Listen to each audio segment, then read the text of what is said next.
नमस्कार दोस्तों, संस्कृत साधना चैनल में आपका स्वागत है। आइए व्याकरण के महत्वपूर्ण प्रश्नों को देखते हैं जो टीजीटी पीजीटी की परीक्षाओं में और इनको आप तैयार करते चलें। देखते हैं प्रश्न। राम शब्दस्य रामाणाम रूपम भवति। राम शब्द का रामाणाम जो रूप होता है वो कहाँ होता है? प्रथमा विभक्ति में, सप्तमी विभक्ति में, षष्ठी विभक्ति में या षष्ठी विभक्ति बहुवचन में। तो ये रामाणाम जो रूप बनता है, राम शब्द का षष्ठी बहुवचन का रूप है, तो इसका डी आंसर सही होगा। षष्ठी विभक्तौ बहुवचने, षष्ठी विभक्तौ बहुवचने। दूसरा प्रश्न देखिए। सर्व शब्दस्य पुल्लिंगे पंचमी एकवचने किम रूपम। सर्व शब्द का पुल्लिंग में पंचमी एकवचन में क्या रूप होगा? सर्वात होगा, सर्वस्मात् होगा, सर्वाया होगा या सर्वेशाम होगा? तो ये सर्वस्मात् इसका सही आंसर होगा, सर्वस्मात्। तीसरा प्रश्न देखिए। भूधातोः लिट् लकारे प्रथम पुरुषैकवचने रूपम भवति। भूधातु का लिट् लकार प्रथम पुरुष एक वचन में रूप होगा, क्या होगा? भवति होगा, बभूव होगा, अभवत होगा या भवामी होगा? तो लिट् लकार प्रथम पुरुष एक वचन में रूप होगा बभूव। चौथा प्रश्न देखिए। लंग लकारः सूचको अस्ति। लंग लकार सूचक है, लंग लकार सूचक है किसका? वर्तमान कालस्य, भूतकालस्य या भविष्यत कालस्य? तो लंग लकार भूतकाल का सूचक हो जाएगा, भूतकालस्य। पांचवा प्रश्न देखिए। पठिष्यामि रूपम भवति। पठिष्यामि रूपम भवति किस लकार का है? लट लकारस्य, लिट लकारस्य या लोट लकारस्य? तो पठिष्यामि किसका हो जाएगा? लिट लकार का रूप हो जाएगा, लिट लकार। भूधातोः भवामि रूपम अस्ति। भूधातु का भवामी रूप होता है कहाँ? लट लकार में, लोट लकार में या लिट लकार में? तो भवामी लट लकार में होता है। भवामी, भवाव, भवाम उत्तम पुरुष के रूप हैं। आगे सातवां प्रश्न देखिए। अस्माकं कस्य प्रातिपदिकस्य रूपम अस्ति। अस्माकं किस प्रातिपदिक का रूप है? युष्मद् का है, अस्मद् का है, अधस का है या तत् का है? तो अस्मत् शब्द का बनता है षष्ठी के बहुवचन में अस्माकं। मम आवयोः अस्माकं ऐसे रूप बनता है, तो ये अस्मत् सही हो जाएगा। हरि शब्दस्य हरौ इति रूपम भवति। हरि शब्दस्य हरौ इति रूपम भवति सप्तमी विभक्तौ, षष्ठी विभक्तौ, प्रथमा विभक्तौ। कुत्र भवति? तो सप्तमी विभक्तौ, सप्तमी विभक्ति के एक वचन में हरौ प्रयोग बनता है हरि शब्द का। नौवां प्रश्न देखिए। बालक शब्दस्य सप्तमी एकवचने रूपम भवति। बालक शब्द का सप्तमी के एक वचन में क्या रूप होगा? बालकान, बालकस्य, बालके या बालकः? तो ये बालके रूप बनेगा, सी आंसर इसका सही हो जाएगा, बालके। दसवां प्रश्न देखिए। एनांग विकारः सूत्रस्य उदाहरणम अस्ति। एनांग विकारः जो सूत्र है इसका उदाहरण है।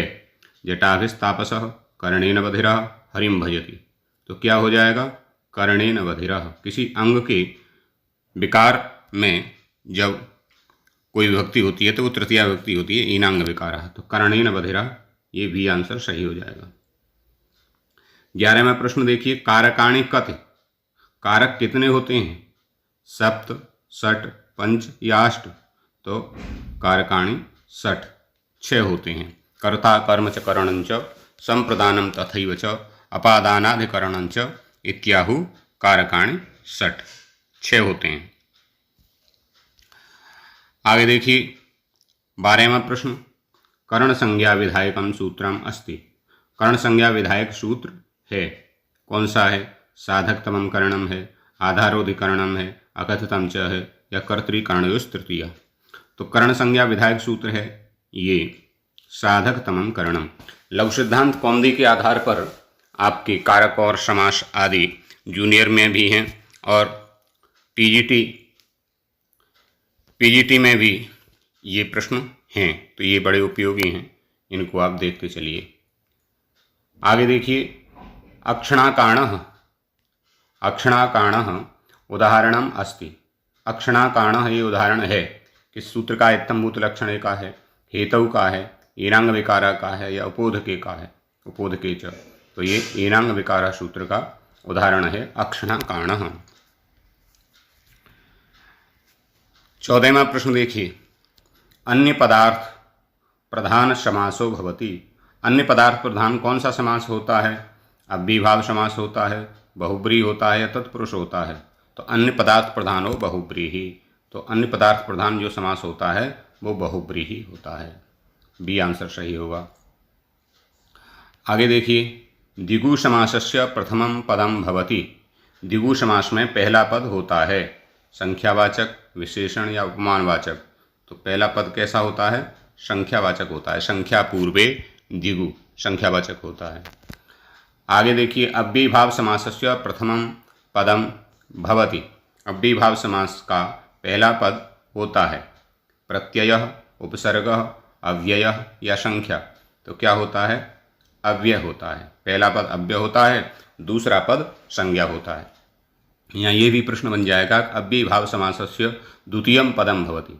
तो दूसरा पद क्या होता है? तो कोई संज्ञा होती है, पहला पद अव्यय होता है और दोनों को मिलाकर के समास होता है अव्ययीभाव समास। आगे देखिए 17वां प्रश्न, 50 इति हिंदी भाषायां कथयति। 50 ये हिंदी भाषा में किसके लिए कहा गया है? तो 500 के लिए, 5 के लिए, 50 के लिए या 15 के लिए। तो 50 कितने के लिए आता है? 50 के लिए। 50 माने 50। एकोनविंशति भवति। एकोनविंशति ही होता है क्या? एकोनविंशति माने क्या होता है? 21, 19, 20 या 22। तो एकोनविंशति ही ये कितने के लिए आएगा? 19 के लिए। एक ऊन जिसमें हो, विंशति माने 20, उसमें एक कम, तो क्या हो गया? 19। तो 19 के लिए, 19 के लिए ये आता है एकोनविंशति। 19वां प्रश्न देखिए, 80 इति संख्यायाः संस्कृते का शब्द प्रयुज्यते। इसके लिए संस्कृत में कौन सा शब्द है? विंशति, 80, 63 या 18। तो 80 को क्या कहेंगे? अशीति कहेंगे संस्कृत में। तो 1 से 100 तक गिनतियों का आपको विधिवत ज्ञान होना ही चाहिए। कोई भी प्रतियोगी परीक्षा हो, गिनतियों में से संख्या के सवाल आते ही हैं। 20वां प्रश्न देखिए, अस्मत् शब्दस्य पंचमी एकवचने रूपम भवति। अस्मद, युष्मद आदि ये रूप हैं, ये आपको विधिवत तैयार हों। अस्मत् शब्द का पंचमी एकवचन में क्या रूप होगा? तो माम होगा, मत होगा, मम होगा या अस्मत् होगा। तो देखिए पंचमी एक वचन पूछा है, ये ध्यान रखना है। तो एक वचन में क्या होगा? मत। मत होगा एक वचन में। 21वां प्रश्न देखिए, गुरु शब्दस्य चतुर्थी एक वचने रूपम भवति। गुरु शब्द का चतुर्थी एक वचन में क्या रूप होगा? गुरुवे होगा, गुरवे होगा, गुरवाय होगा या गुरव होगा। तो ये आपको बारीकी से ध्यान रखना है। क्या बनेगा? गुरवे। गुरवे बनेगा चतुर्थी के एक वचन में। अगला प्रश्न देखिए, आधारः कतिविधः। आधार कितने प्रकार का होता है? आधार कितने प्रकार का होता है? द्विविधा, त्रिविधा या चतुर्विधा? 2 प्रकार का, 3 प्रकार का या 4 प्रकार का? तो आधारस्त्रिधा। आधार 3 प्रकार का होता है, औपश्लेषिक, अभिव्यापक और वैषयिक। 3 प्रकार का आधार होता है।